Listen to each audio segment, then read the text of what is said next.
Bonjour.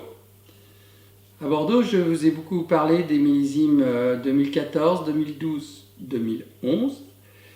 Et alors nous allons nous tourner vers le millésime 2015, qui, à n'en pas douter, est un grand millésime. Mais finalement, avec 2016 qui a été exceptionnel, on l'a peut-être un peu oublié. Qui dit grand millésime dit évolution lente, évidemment. Autrement dit, les crus classés en médoc en 2015, il faut les attendre.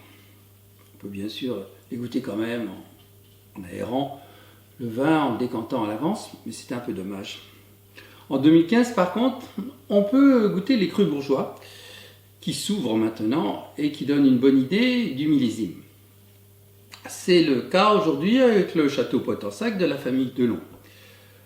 Avec cette bouteille, je termine le cycle des vins de Delon en médoc, puisqu'il y a Léoville-Lascaz, Clos du Marquis et Potensac.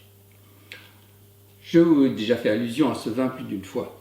Nous sommes donc dans la partie nord du Médoc, sur la commune d'Ordonac, et c'est un joli domaine d'une 60aine d'hectares. Il n'y a pas réellement de château sur place, hein. Par contre, à côté, il y a une chapelle, ce qui explique le nom du deuxième vin. Je vais vous raconter rapidement le cycle du millésime 2015, qui a été étudié de près, comme chaque année d'ailleurs, par l'Institut français du vigne et du vin à Bordeaux. À l'époque d'ailleurs, Denis Dubourdieu était encore de ce monde et c'est lui qui a chapeauté cette étude. Alors évidemment, quand on consulte ça, c'est très détaillé et trop peut-être pour l'amateur, parce qu'on n'a pas besoin non plus de se transformer en spécialiste de climatologie pour connaître un millésime. Ceci étant, il est quand même intéressant de voir comment se sont déroulées les choses. Alors évidemment, on raisonne non pas sur une année civile, mais disons de novembre 2014 à novembre 2015, puisqu'il n'y a plus de vendange au mois de novembre.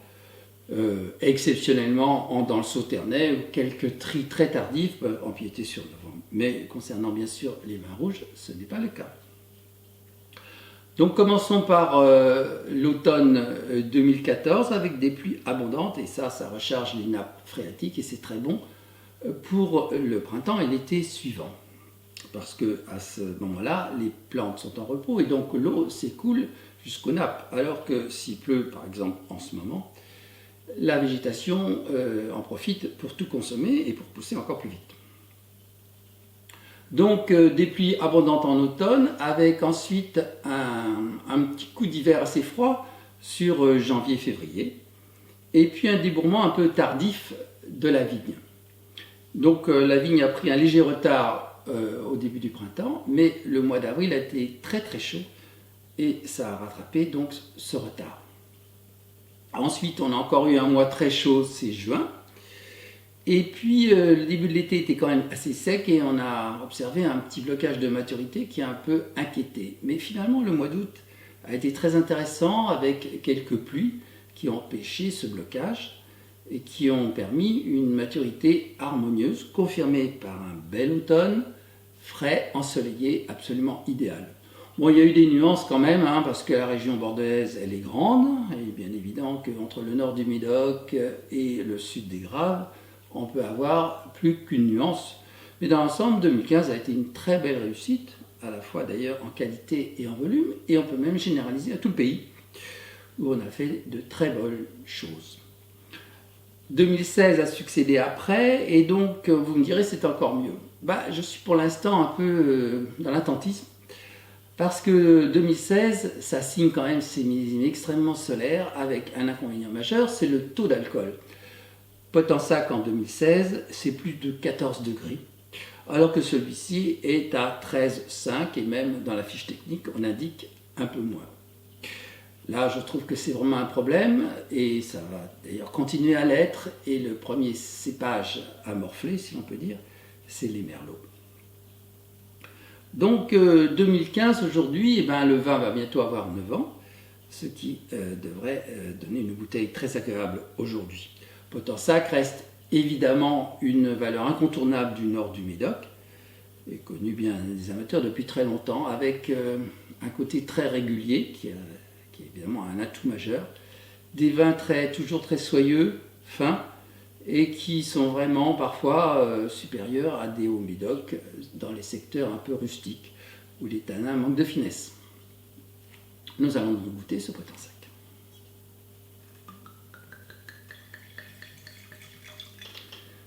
La robe est profonde, légèrement trouble. Elle commence à se tuiler. Une traînette de cachou et de framboise.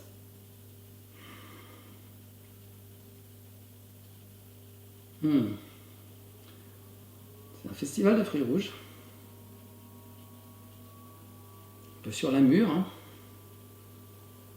Note de mûre, c'est un petit peu le croisement entre les notes boisées et les notes de fruits rouges. Comme souvent des notes sur la rose rouge. Ça tire même un peu sur la violette. Elle est très riche.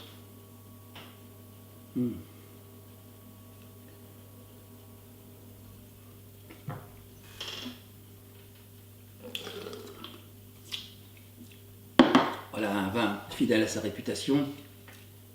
C'est fin, c'est moins long en bouche qu'un Haut-Médoc, puisque les tanins sont quand même moins puissants. Mais c'est vraiment un très très bel équilibre. C'est un vin, je ne sais pas, ça fait peut-être 30 ans au moins que j'ai découvert, je crois que je pourrais presque dire 40. Et on peut dire que c'est vraiment un incontournable. J'ai oublié de vous parler de l'encépagement. Eh bien, on a un peu moins de 40% en Cabernet Sauvignon, un peu plus de 40% en Merlot et le reste en Cabernet Franc. Alors vous lirez dans la littérature que, ah oui, c'est les Merlots qui ceci, qui cela. Bon, il faut en prendre et en laisser. Un vin, c'est un ensemble, une adéquation entre tous ces cépages et le terroir, plus le travail. Donc, isoler un facteur délibérément, je ne trouve pas ça très pertinent. Et pour terminer la vidéo, je vais faire allusion aux grands crus classés du Médoc et à leur stratégie pour augmenter leur production sans, en principe, plomber leur grand vin. À Pauillac, donc, où se trouvent les 3 premiers grands crus classés, et il y a aussi, bien sûr, à Margaux, Château Margaux. Ces 3 premiers crus classés, eh bien, et d'une manière générale, les crus classés, occupent une surface considérable à Pauillac, et il n'y a plus grande place pour les crus bourgeois. Et il y en a comme ça qui disparaissent. 2 cas, le château La Bécasse, qui est un petit domaine de pas plus 4 hectares, ce qui est vraiment très faible pour le secteur, et le château La Fleur-Milon. Le château La Fleur-Milon a été racheté par Mouton Rothschild et le petit château La Bécasse par Château Latour en 2012. Que sont devenus ces châteaux? Parce que ces étiquettes n'existent plus. Eh bien, ils servent à compléter la gamme de ces grands châteaux, probablement dans 2 stratégies un peu différentes. Latour fait maintenant 80, et par conséquent, pour au moins le 4e, on peut considérer qu'il y a dedans le château La Bécasse. Est-ce légal? Absolument, tout à fait. Après, où commence et où disparaît ce château La Bécasse? Il est bien évident que dans les seconds crus, dans les seconds vins, qui se vendent plus de 200 € aujourd'hui, ils ne vont pas se risquer quand même à introduire un cru bourgeois, aussi honnête soit-il, mais par contre, en 3 et 4e cru, ils peuvent le faire et on peut compter sur eux. Alors concernant La Fleur-Milon et Château Mouton Rothschild, c'est un petit peu différent parce que Château Mouton Rothschild, c'est donc le baron de Rothschild, un groupe de négoces et de distributeurs très important. Par conséquent, en rachetant un cru bourgeois comme ça, ils ont plusieurs options. Ils peuvent soit effectivement l'utiliser dans un 3e vin, ou plus simplement s'en servir pour compléter leur gamme de négoce qui est très large. Mouton Rothschild de beaucoup de marques, et bien sûr la plus célèbre est Mouton Cadet en simple Bordeaux, mais ils ont toute une gamme, y compris d'ailleurs dans le Sauternais. Alors, est-ce qu'il faut les critiquer pour ça? Bon, pas forcément, disons simplement qu'ils ne jouent pas toujours carte sur table, et parce que, comme s'ils avaient un petit peu honte de tout ça. Ce qu'il faut comprendre, c'est que 2e, 3e, voire 4e vin ont des enjeux commerciaux très importants, et qui passent un peu, qui sont un peu rester en arrière-plan. On fait une fixette sur le prix du premier vin, forcément c'est quand même des prix de folie. Voilà, c'est ce que je voulais vous dire sur ces vins-là. Alors bon, il y a aussi d'autres stratégies, hein. Il y a Cos d'Estournel qui a racheté Cos Laborie il n'y a pas longtemps. Pour l'instant, Cos Laborie garde sa personnalité. Est-ce qu'un jour ils vont en changer? Mais là, c'est quand même très différent parce qu'ils rachètent un cru classé. Et ils n'ont pas tellement intérêt, si vous voulez, à le faire disparaître, entre guillemets, puisque c'est un rapport qualité-prix qui est très bon, Cos Laborie. Il y a une clientèle qui est solide depuis des années. Voilà, à bientôt.